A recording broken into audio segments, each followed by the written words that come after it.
Delhi liquor scam కేసులో CM Arvind Kejriwal ని ED arrest చేసింది. 2 గంటల ఉత్కంఠ తర్వాత కేజ్రీవాల్ అదుపులోకి తీసుకున్నారు. మరోవైపు ఈడీ వైఖరిని నిరసిస్తూ కేజ్రీవాల్ ఇంటి దగ్గర ఆప్ కార్యకర్తలు ఆందోళన చేశారు. దీంతో సీఎం ఇంటి దగ్గర భారీగా పోలీసులు మోహరించారు. ప్రధాని మోదీ కుట్రలో భాగంగానే అరెస్టు చేశారన్నారు ఢిల్లీ మంత్రి అతిషి. కేంద్రం ఎన్ని కుట్రలు చేసినా కేజ్రీవాలే ఢిల్లీ సీఎంగా కొనసాగుతారన్నారు.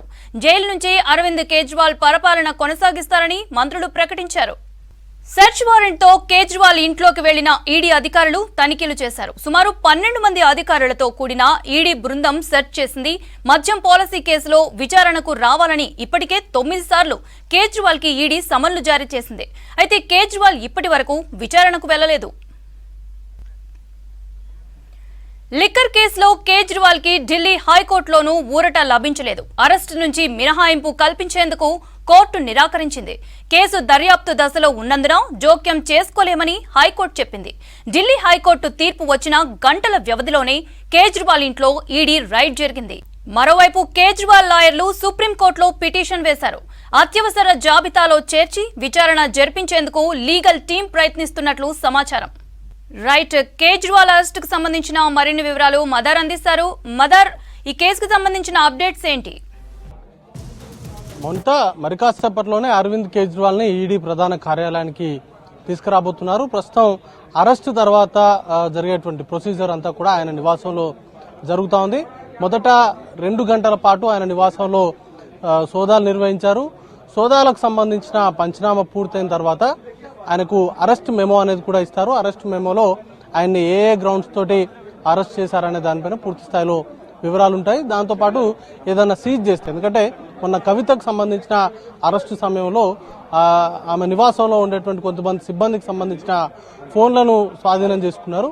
ఈ రోజు కూడా ఒకవేళ అరవింద్ కేజ్రీవాల్ నివాసంలో కూడా ఎవరైనా ఫోన్లు స్వాధీనం చేసుకున్నా, లేకపోతే ఆయనకు సంబంధించి అరెస్టుకు సంబంధించి ఆయనకు వ్యతిరేకంగా ఉన్నటువంటి అంశాలను కూడా ఆ అరెస్ట్ మెమోలో ఆయనకు సమర్పిస్తారు. ఆయన సంతకం తీసుకున్న తర్వాత ఆయన్ని ఇక్కడికి తీసుకొస్తారు. అయితే ప్రస్తుతానికి అరవింద్ కేజ్రీవాల్ నివాసం దగ్గర భారీగా ఆమ్ ఆద్మీ పార్టీకి సంబంధించిన నేతలు, కార్యకర్తలు ఉన్నారు. వారిని ఎవరైతే ఆందోళన చేస్తున్నారో వారిని అరెస్ట్ చేసి పక్కన ఉన్నటువంటి పోలీస్ స్టేషన్లకు తరలిస్తా ఉన్నటువంటి పరిస్థితి. మరోవైపు ఆమ్ ఆద్మీ పార్టీకి సంబంధించి ఢిల్లీ లిక్కర్ స్కామ్ సంబంధించి పెద్ద ఎత్తున ఆరోపణలు ఎదుర్కొన్నది ఈ ముగ్గురు టాప్ లీడర్స్ గా ఉన్నటువంటి ముగ్గురి పైన కూడా ప్రధానంగా ఆరోపణలు ఉన్నాయి.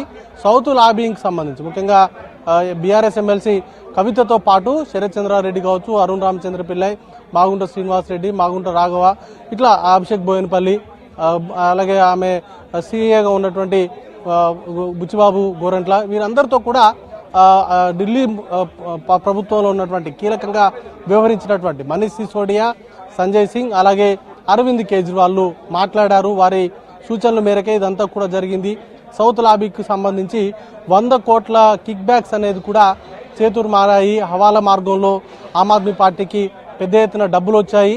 ఆ డబ్బుల్ని పంజాబ్ అలాగే గోవా ఈ 2 రాష్ట్రాలకు సంబంధించిన ఎన్నికల్లో ఆమ్ ఆద్మీ పార్టీ ఉపయోగించుకుంది. అలాగే ఎవరి దగ్గర నుంచి అయితే కిక్ బ్యాక్స్ తీసుకొని పాలసీ రూపొందించారో ఆ పాలసీ తోటి ఢిల్లీ ప్రభుత్వం గరిష్టంగా 2800 కోట్ల రూపాయల వరకు నష్టపోయింది అనేది ప్రధానంగా ఆరోపణ ఉంది. దాంట్లో ఈ కీలకంగా ఉన్నటువంటి ఆమ్ ఆద్మీ పార్టీకి సంబంధించి Manish Sisodia deputy chief minister, అప్పటి ఎక్సైజ్ శాఖ మంత్రి, అలాగే సంజయ్ సింగ్ ఆయన రాజ్యసభ సభ్యులు, ఇప్పుడు ప్రస్తుతం సీఎంగా ఉన్నటువంటి అరవింద్ కేజ్రీవాల్ ని అరెస్ట్ చేశారు. అరవింద్ కేజ్రీవాల్ మొట్టమొదటి ఈడీ అరెస్ట్ చేసినటువంటి ప్రజెంట్ సర్వింగ్ సీఎంగా చెప్తూ ఉన్నారు. ఆయనకు సంబంధించిన విచారణకు సంబంధించి గతంలో 9 సార్లు ఆయనకు నోటీసులు ఇచ్చినప్పటికీ ఏ నోటీసు కూడా ఆయన విచారణకు హాజరు కాలేదు. కేవలం రాజకీయపరమైనటువంటి ప్రచారంలో ఉన్నానంటూ కొన్నిసార్లు ఆయన దూరంగా ఉన్నారు. తర్వాత విపాసన ప్రక్రియ అంటూ కూడా దూరంగా ఉన్నారు.